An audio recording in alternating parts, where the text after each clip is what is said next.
Okay, thank you all for coming here. We're going to get started. We've got a lot of information for you tonight. We do have an information packet. If you didn't get one, we can run one over to you. So if you raise your hand, we'll run one over to you. We've got a couple over here. Okay. Feel free to grab those now or on the way out. Okay. We had a busy week here last week, and we're expecting another busy week. Okay. So we're not here to sugarcoat it for you. I know there's a lot of anxiety in the room. We're here to tell you what we know so far based on current and predicted forecasts. We've got the National Weather Service here. We have some operational people here giving updates, as well as the health department and a few other people. Just to let you know, on May 5th, Missoula County ordered a Type 3 incident management team. And I should introduce myself. My name is Mel Holtz. I'm out in the Frenchtown Fire Department, and I'm an incident PIO helping out on the floods here tonight and last week. May 5th, the Missoula County did order a Type 3 incident management team. The incident management team was briefed in on the 6th. The incident management team does consist of many managers, emergency managers across many different agencies around western Montana. The team brought structure commonly seen in wildfire incidents. Most people are familiar with that, and the teams would come in and help manage the incident, help work with the county, with cooperators and other agencies to help manage the incident. We've got operations, we've got plans people, safety, finance, we have GIS people, and we have field observers that are working out in the field, collecting a lot of data that you're seeing up here, walking the affected area and monitoring where that water is rising and or coming down. And before I get too much further here, I did want to introduce, we do have some representatives and some county commissioners here. I did want to point out Dave Strohmeyer. Dave is up front here. Gene Curtis with the Missoula County Commissioners. Deborah Franson with Senator Tester's office. And Representative Willis Curdy, okay, our elected officials. We had a lot of policy questions coming up that the team did at last Monday's meeting.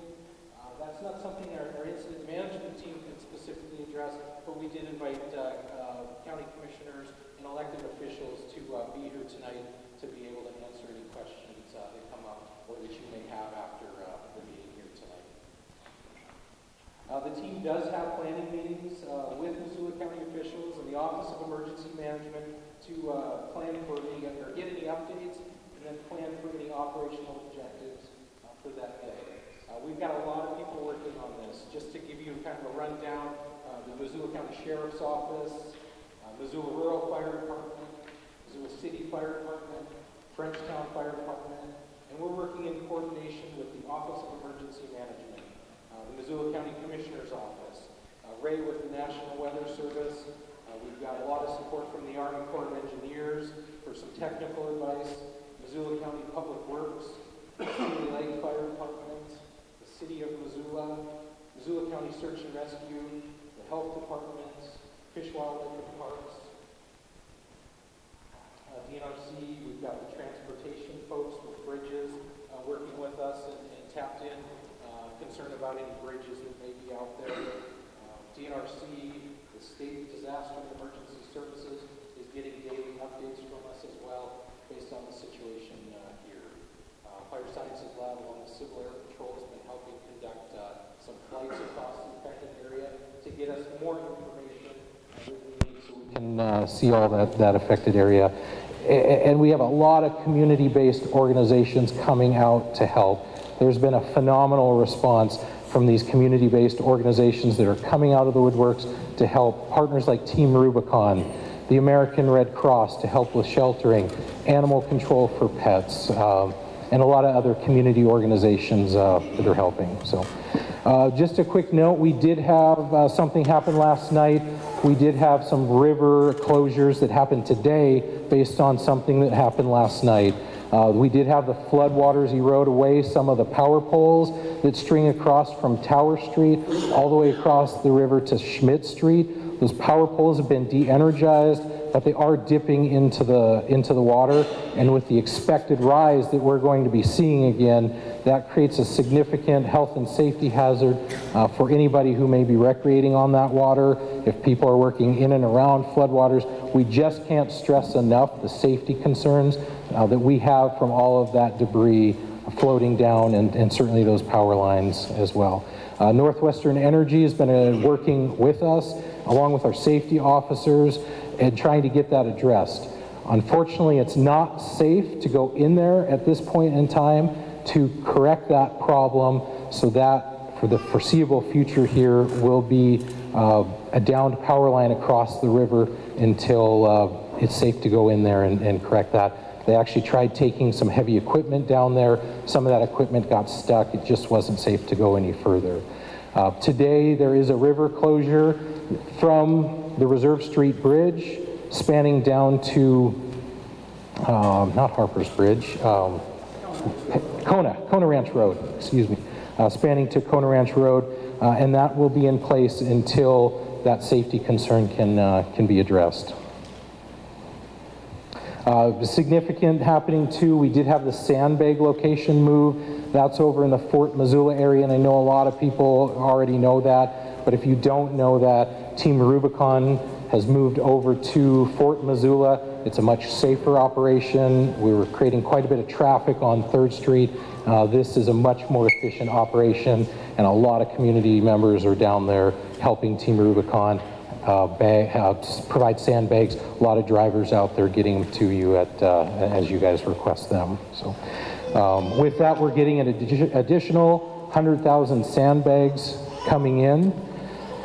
And just a few numbers here, Team Rubicon has reported that we've had over 1,350 volunteers respond so far.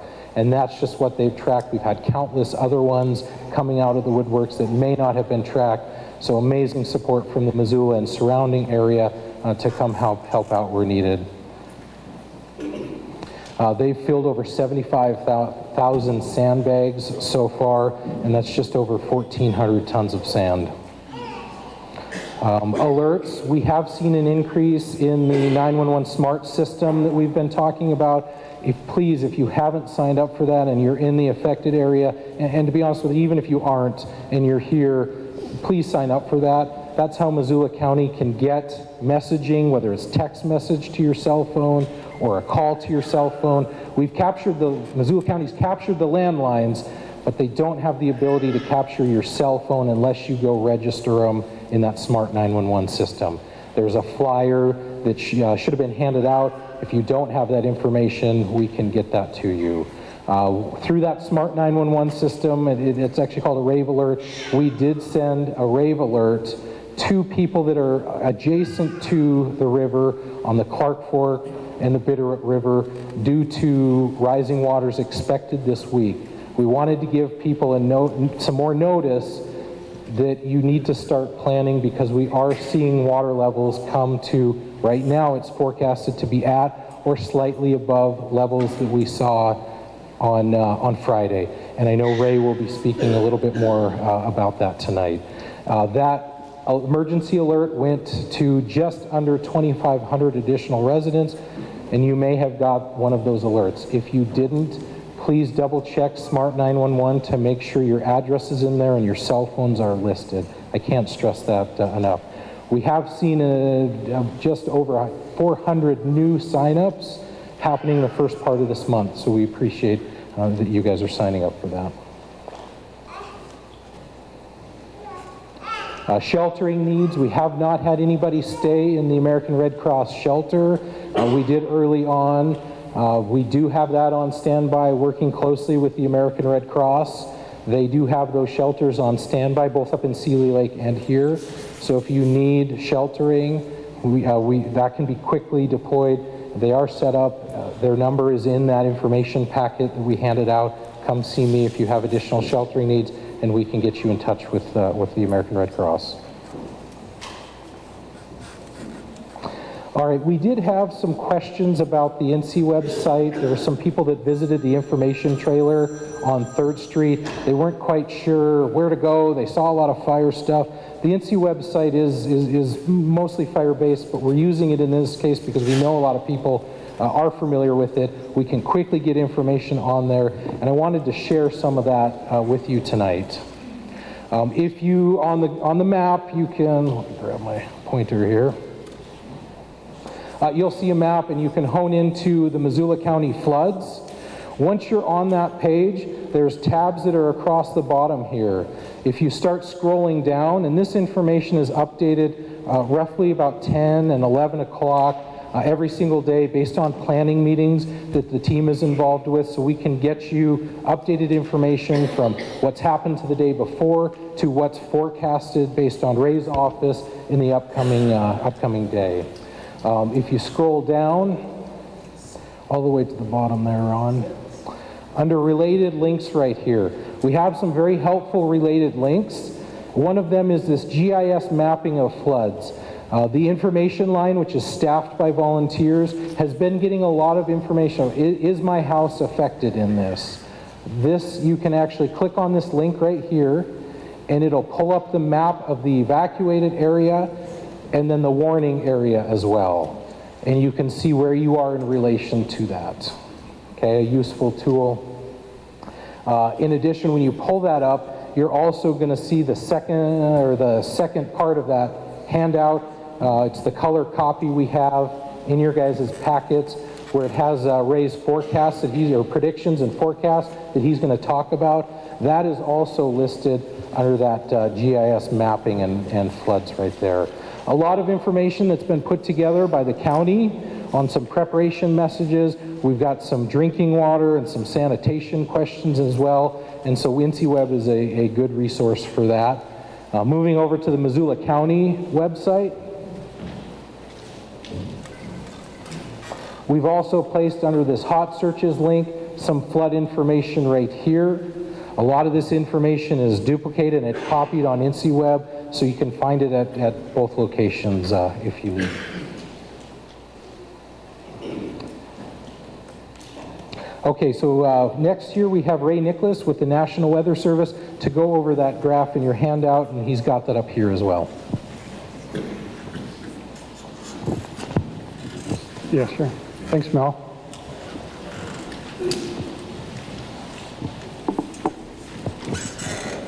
So once again, my name is Ray Nicholas. I'm the hydrologist here at the National Weather Service in Missoula. And as we've seen, the snow melt is coming out of the hills, and the river's getting higher and going up and down, and those forecasts on the river come out of the National Weather Service Missoula site. So I guess I would caution that you got to watch what website you're going to. Make sure you come to the National Weather Service website or the county website that points you to us to get that detailed information on those forecasts as we go forward here. We still got a lot of snow to come out of the mountains, so I'm trying to update you guys on what the latest forecast is going in to this next period over the next week or so. So when we look at the current forecast today, we were forecasting here in Missoula for the temperature to get up around 76 degrees. When I left the office here a few minutes ago, it was up at that 76 degree mark. So we've reached that point today here. When we go up in the mountains, it's more like in the 60s for that high, but it's still, that generates some of this additional snow melt. As we go into this period here in the future, in the Blackfoot and Clark Fork drainages, those are the areas that are feeding all this water into Missoula. We're not only monitoring the latest temperatures forecast and precipitation and putting that into these models that we generate this forecast, but we're looking at observed data from other stream gauges within that drainage and routing that water down into Missoula.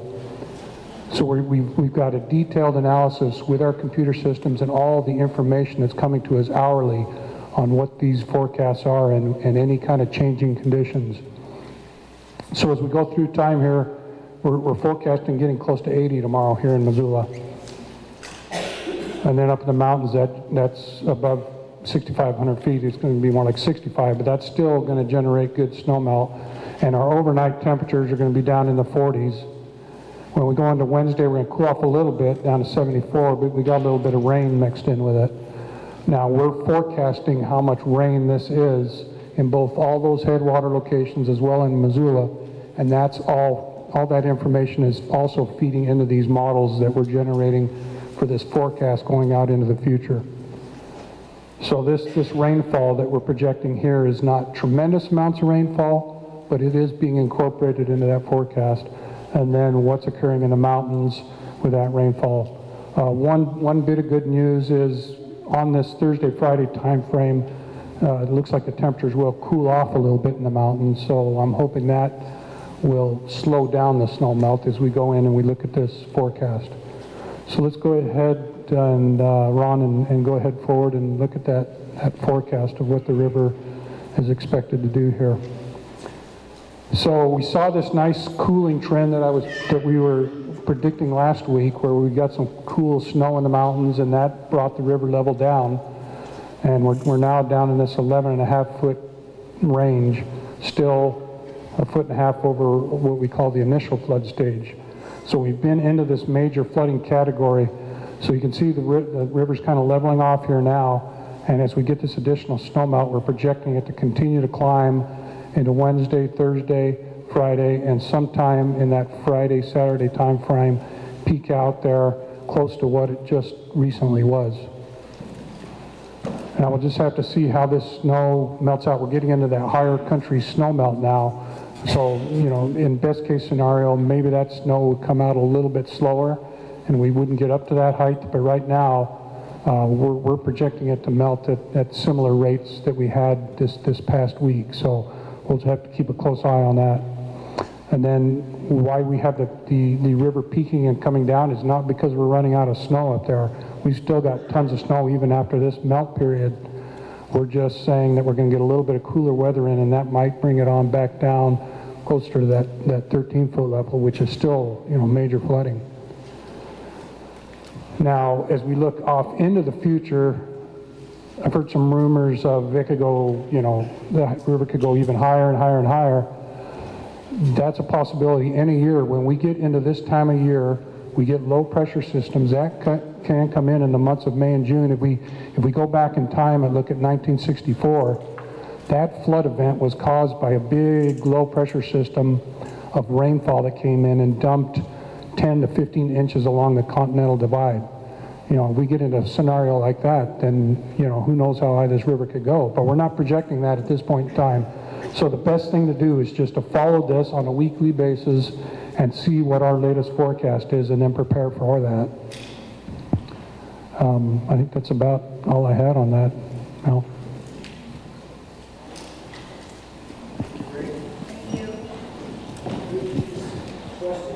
We'll take questions at the end here.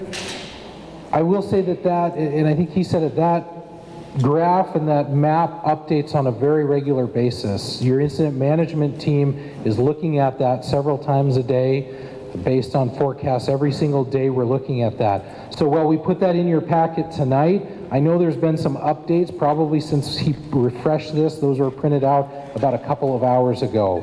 So that information changes all the time based on their forecasts and their modeling. So it's important to go to that INSEE website, the Missoula County site, to regularly monitor that information, and you'll be able to see those adjustments as the National Weather Service makes those predictions based on the information that they have. I did also want to mention we did have some care packages delivered here just outside this door right here on a table. We had Carrie organizing that. She got a tremendous amount of support. They're operating out of West Side Lanes right now, putting together those care packages for anybody that was affected, needs support. And again, those care packages are just on the other side of this wall. Next up, we have Captain Anthony Rio with the Missoula County Sheriff's Office. Good evening, ladies and gentlemen. On behalf of Sheriff T.J. McDermott, just want to thank you for coming tonight. Couple of things.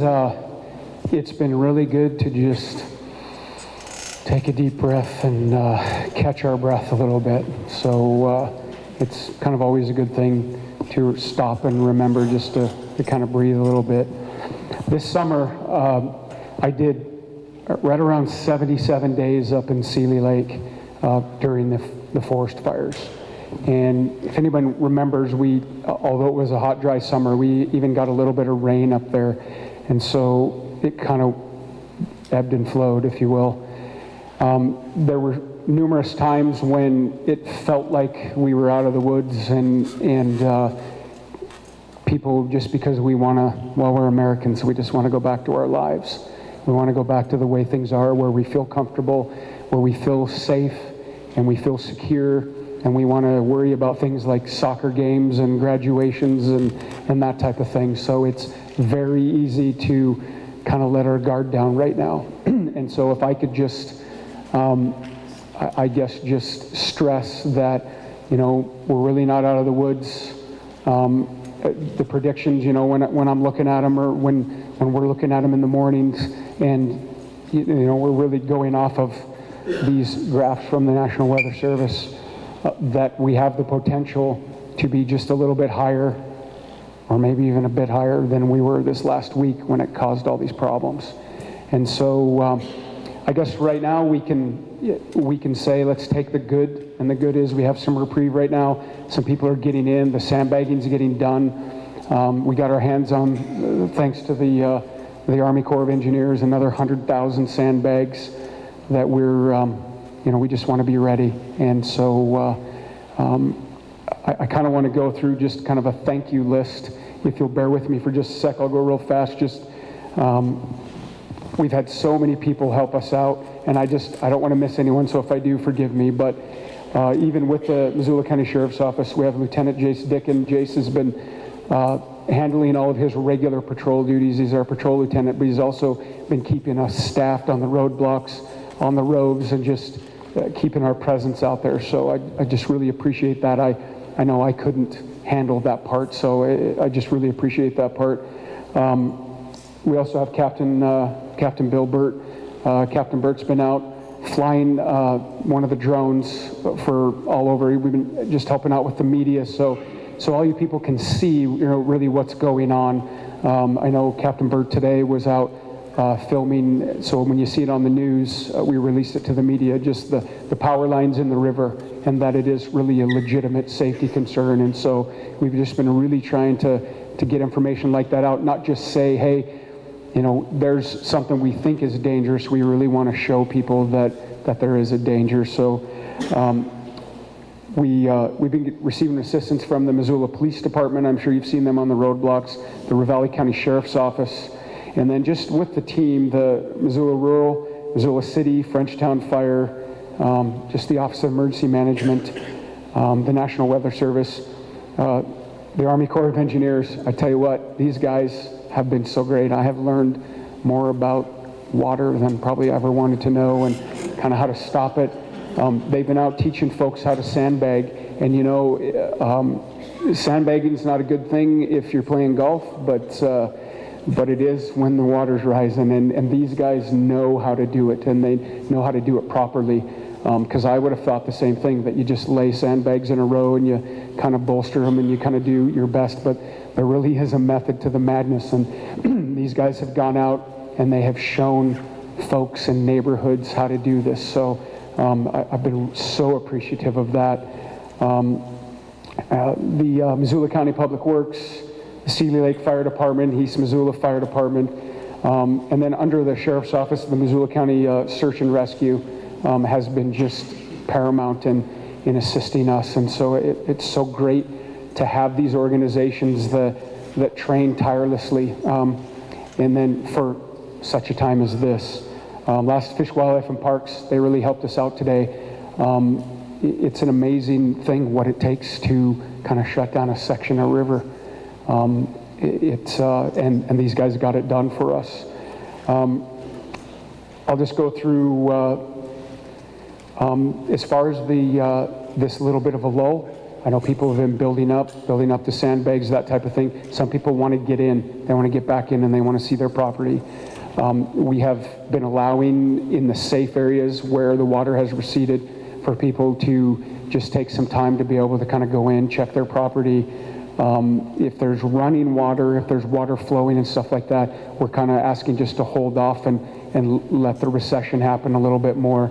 Our staff at the roadblocks have been writing people's names down, cell phone numbers, how long they need to be in, that type of thing. So if we can accommodate, we want to. We don't want to have a hard line on that. We want to be a help, not a hindrance, but at the same time, we just want to do it safely. The other thing I'll say before I go is I kind of brought this up in Sealy this summer. We're really not used to this, all of us. We're used to responding to calls, getting up in front of folks and talking. So if you've ever been pulled over by the cops before and your hands were shaking and you didn't know why, I always kind of stick my hand out and see that you got to do it to a cop once. You got to make his hand shake. So it's just kind of one of those things where, I guess the last thing I'll say, and I've gone on too long, this community, I was talking to the sheriff about this, has come together in such a great way. We even have people that are coming into our stakeholders meetings and just saying how impressed they are that this community has come together. These folks travel around, they go to different flood events, they go to different things, and they're just impressed with the Missoula community. So I just got to say thank you. I mean, we could not do this. We're a department that has 54 deputies, and we need more down the road. But if we didn't have the volunteers, if we didn't have the people from the community stepping up, we would not be able to make this happen. So I just want to say thank you for that. And we're going to keep going. We're going to get through this weekend. And so tensions may rise again. If it doesn't happen this way and it's better, then you can blame it on Rio. But if it is as bad, then we'll just get through this. I don't mind if people are crabby. If they want to come and talk to me, if they want to vent, I understand it. It's a stressful time. And so we can handle that. But let's just get through this, and then we're going to work on cleanup. So thank you.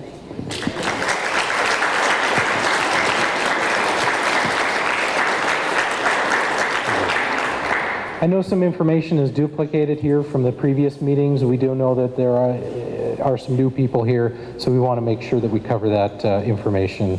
Next up, we have Jess Jordan with the Army Corps of Engineers.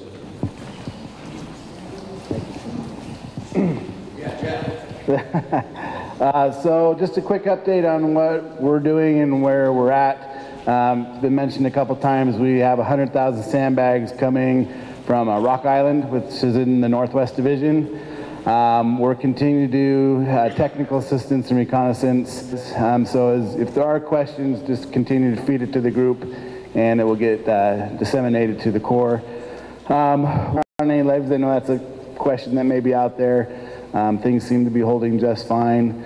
So I think it's just in and move forward. If there's any questions afterwards, I'm happy to stick around.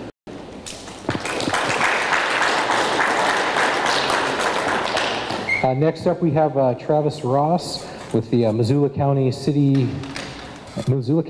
Health Department. Thank you. Yes, my name is Travis Ross. I'm with the Missoula Valley Water Quality District, which is administered by the City County Health Department.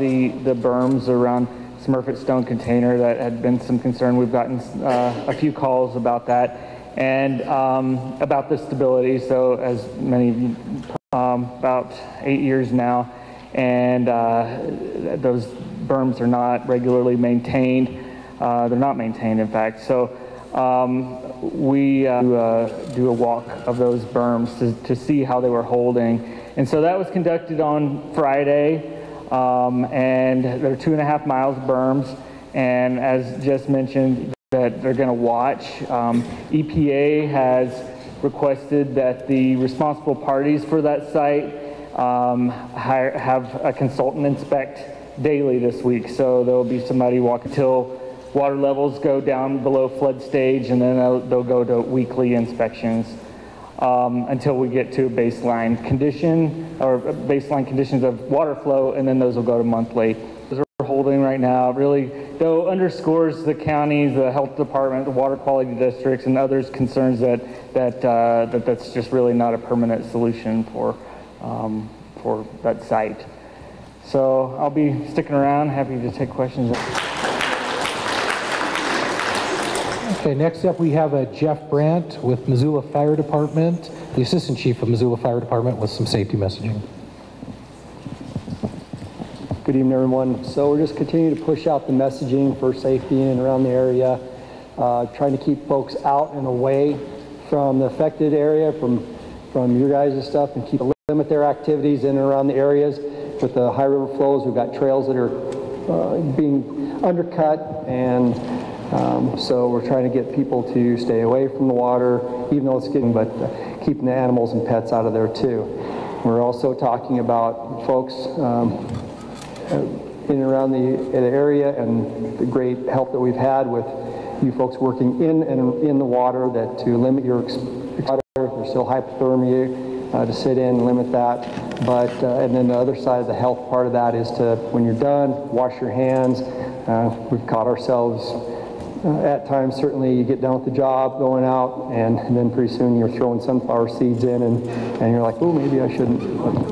Oh, is this better? Okay, sorry. So, and I'll watch out for utilities, and so not only underground gas and water there, but also the above ground utilities. The power company, we've been great partners working in this to keep everyone informed. They've been out working with our field observers, mitigating whatever hazards we can. We do have as we talked about, I believe Mel spoke about this, about that power line down in the water, and those towers, if you see them, report them, and we'll make sure we get someone out to take a look and try to help that. So, we have had 2 river rescues in the past week. We had a couple water incidents before that, so we'll just continue to press out the message out of your area, out of your roads, and as you guys are trying to do good work and go from there. Mel, are we going to talk a little bit about recovery stuff, or is that someone else's? Okay. So as we're planning and looking out in the weather event and the weather forecasting from Ray, sorry, is this a little bit better? As looking at, as this is a roller coaster and it is a snow melt event, and we look out, but we're this weekend we've taken action looking up the trail for recovery, and we've got the appropriate people and gathering those people from BFI or the Republic garbage. Right, am I not missing that? Republic Services. Sorry, thank you. So bringing those people in there, we've got some good people in there that's dealt a little bit with bringing those into the stakeholders meeting and talking about what does this look like up the trail, and where collection sites are, how do we sort that. We've got some good expert people with Team Rubicon as well, who are fantastic at this, and they are helping out with the roller coaster of water and the flooding, to be able to, how do we bring in the FEMA and FEMA checklist if it does hit that FEMA trigger, but they do have and steps to take. And the heavy lift, of course, in all this has been the information push to all of you, and so we will continue to lean heavily into that and then through these public meetings. So thank you very much. Thank you. Okay, we have Alex with Team Rubicon with the sandbag update. Okay, I'll keep this short. In terms of both volunteers coming out and also homeowners coming to us with requests for sandbags. So we're just trying to remind everyone that these floodwaters are going to go up, and so that when we hit Thursday, we're not jam-packed and it's taking forever to get these sandbags out to you. So I'll stay a little after the meeting too. If you are a homeowner in the affected areas, give me your phone number, your name and your address, so we have that contact information. We can check in. That's really important to us. Also, the Army Corps of Engineers set up an example of what a good sandbagging technique looks like. So if you stop by in Fort Missoula, we can show that to you so that you can get a good idea of what's the best way to construct that. So I hope to see you guys out there before Thursday, Friday, so that we can get you all prepped and ready. We have the sandbags. We do need more volunteer sandbagging as well, but we were turning away drivers today because we didn't have anywhere for them to go. So prep now so that we're not super busy Thursday, Friday, Saturday. Thanks.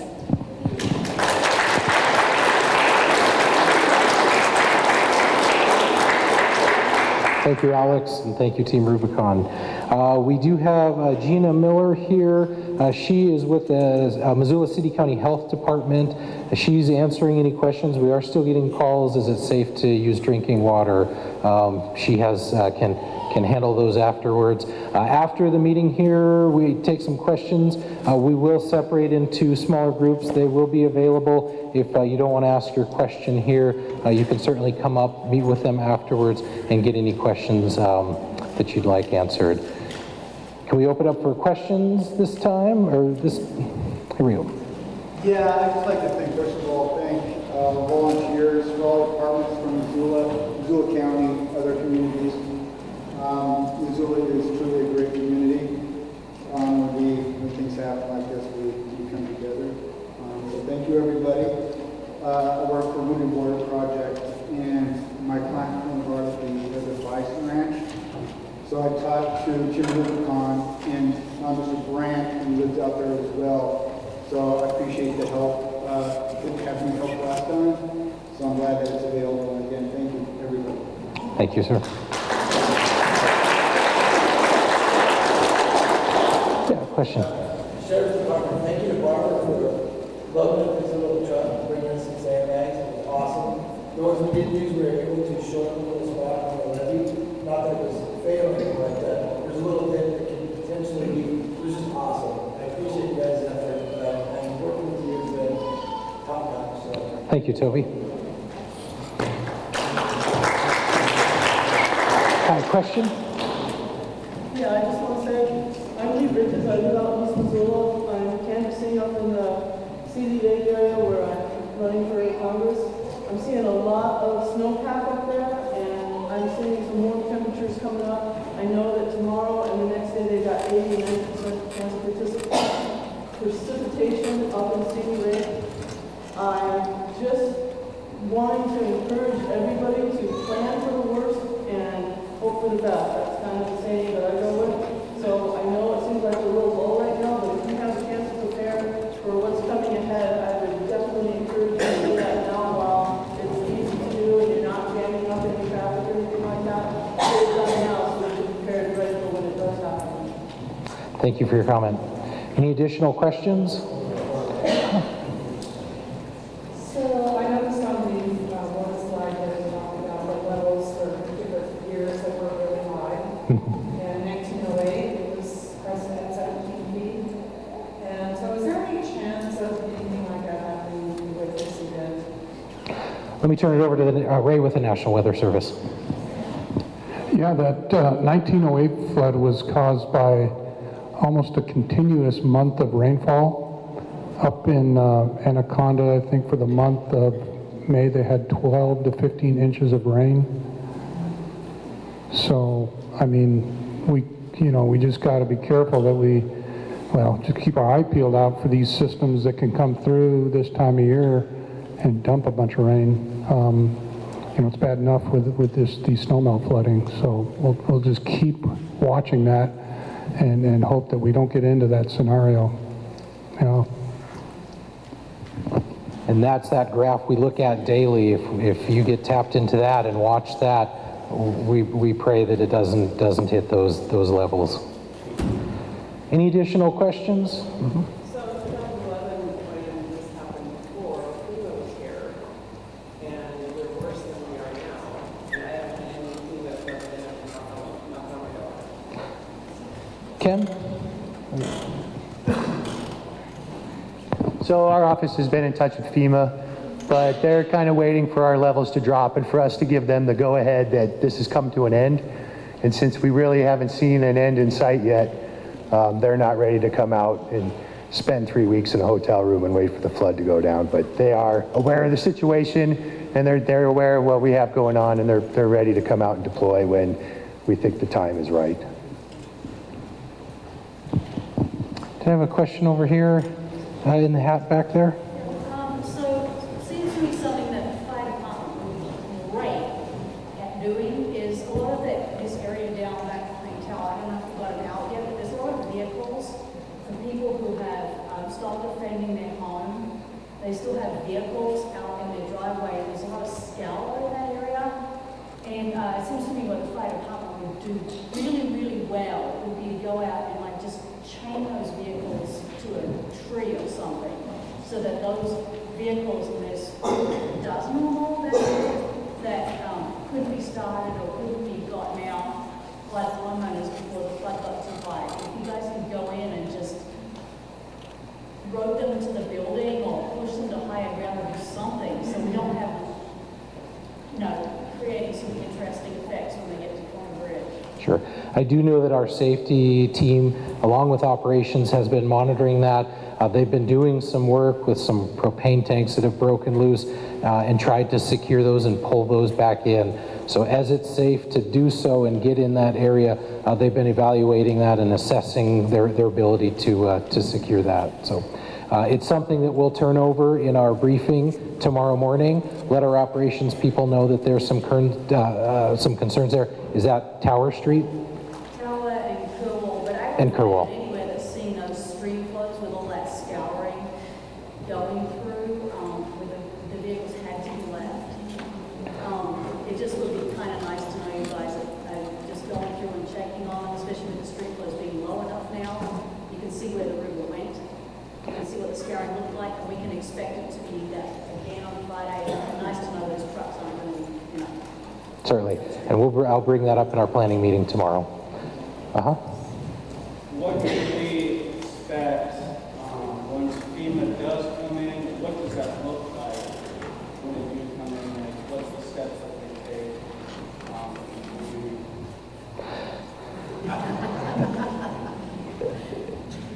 Do we have anybody up here that can help answer that? Overview, from what I understand, I wasn't in this office in 2011, but I believe they set up a location, an office somewhere, and they start looking at damage assessments. And if you rise to a certain percentage of damage on your property based on your property value, then they start to look at different programs that you can get involved in, whether there's programs to raise your elevation of your house, programs to buy you out of your property, or such of those nature. And I'm not exactly completely skookum on FEMA. It's a complicated process. Still sort of learning how that works.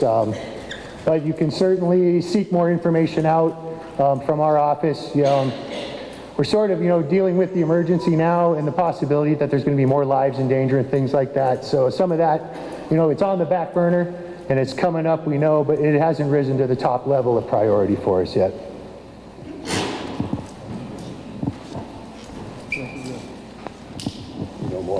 I don't know that I know more, but what I can tell you when I talk to about the recovery portion of this, tomorrow we've got set out that we're sending FOBs, field observers, out, and that's one of the things we're starting to try to figure out, and we'll start pinpointing. So those FOBs, or those field observers, have been sent out, and some of the mapping that we've done with what's it called, Ron Collector app, and we've been pinpointing, and so those field observers have been out every day pinpointing what's the water, what was it like as we've gone all the way through this week. So every day we've had FOBs around that area, walking the river's edge, pinpointing that. Tomorrow we're starting out seeing those field observers, so they're out and we're just starting that data collection. So we want to know, as we can pinpoint those geo-verified addresses from the county and in and around that, in and around the 3rd Street area, and then all the way out as it's all. And you can see from the mapping of that in the collector is that we, of all people out there, safety, logistics, the Sheriff's Department did an outstanding job. I think they collected 200 and some points in one day, one operational period. And so that tracks all that mapping and everything. So the hook around to that is that tomorrow we're going out and starting to look at those affected houses that are out there, pinpointing where the flood area is, and then start pinpointing addresses of what does that look like, what does the house look like, and sitting up that room that this house had water flowing through it. Mark that, That's what's been on. And then we can look at that of putting that into, and I don't know the algorithm of if this many houses are affected, what kind of tonnage does that look like for recovery? What does that look like for a time? And we bring those experts, as we will be coming in, to help us out with the incident management team. And what does that look like? And like, I don't know what 200 houses look like for after the flooding's down, water's receded, and we bring people in to mitigate and help those problems. But there are people that have gone through this before, and so we'll be bringing those members in to help our team out and try to figure those out. Okay. Go ahead. Are we thinking this river's going to be up here for a month? Sorry, are we thinking what? The river is going to be, the level is going to be a month or so? Yeah, it looks like the river may not get below the actual 10-foot flood stage for at least the month of May and maybe into June. So what about the bitter, like Miller Creek is starting to flood and those are the low-lying areas? Yeah. What about the bitter coming up in that area and then on the other side, like Kona Ranch Road or Blue Mountain Road in that area? Do we worry about that area? If the water has really risen in Miller Creek area in the last week or so. Yeah, we haven't really talked about the Bitterroot, but the Bitterroot is going to be coming back up too, and more than likely above the flood stage this next go around. And yeah, the Bitterroot's, it's got more flooding to do, and that means those stretches along the Bitterroot, like up by the Bison Range and stuff, is going to have more water into it between groundwater and surface water, both of those. And then when that combines with the Clark Fork going downstream, like you said, towards Kona, that's just that much more water going down there. So do you do a map, like on the other one that you have for the Clark Fork? Is there a map updated like that for the Bitterroot as well? I don't think that, I don't know, have we started that yet on, for Missoula County at least? Well, yeah, the map that's been developed for the, the incident so far along the Clark Fork where the river's gotten to. Did we draw that up the Bitterroot a little bit? It's right there. Yeah. So it sounds like we have that also, yeah, at the county level, that map. Yeah, we've got the river gauge there on the Bitterroot River at Missoula, and then we've got the forecast for that location too. And then as well as the map that's being developed here in Missoula County, the county folks will continue to map those areas that are affected along the river. I know you said it's going to stay above flood stage, but you expected another peak? After this one, it's very likely.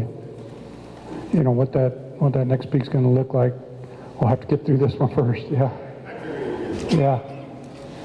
Yeah. Nathan, did you have a question?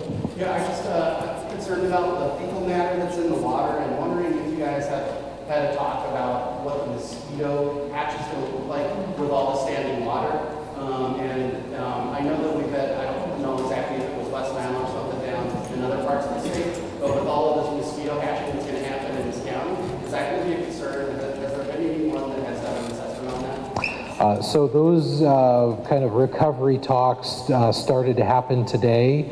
So those recovery talks started to happen today. I know that the health department, that's something that they're looking at, it is of a concern. Gina, did you have some more information on that? Like Mel said, we've kind of started discussing what it's going to look like after the floodwaters recede, and mosquitoes is certainly an issue. First, you asked about fecal matter, and then mosquitoes, kind of two separate issues, but both concerning. Like we've said so many times, the floodwater is not safe. It's contaminated with a lot of things that typically aren't in a river. But as far as mosquitoes go, we're going to get some guidance out to folks who've been affected about just reducing the amount of standing water. At this point, we don't know when that will be because it really is going to coincide with the end of the event. But it's right to be concerned about mosquitoes, but a lot of times it's the same guidance that we give people when you see vector-borne diseases like Zika or West Nile, about getting rid of standing water when you have the opportunity, like in old tires or 5-gallon buckets or swimming pools that are standing around after the event. Okay, we will break into smaller groups. There's some more questions. Okay, any additional questions? Bob?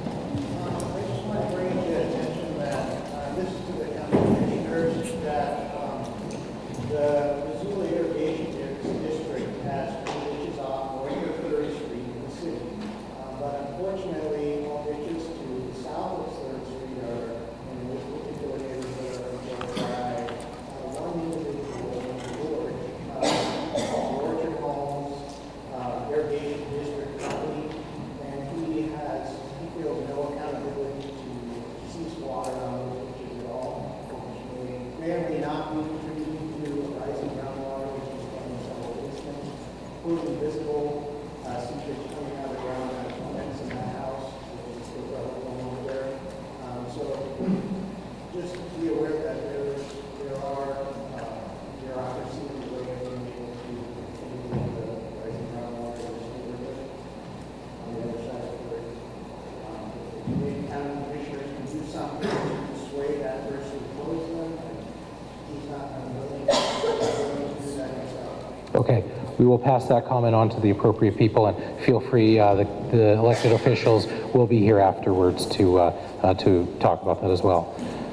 All right, additional questions? Otherwise, we'll go to our breakup groups here, and feel free to come up, ask any additional questions. Thank you for coming tonight.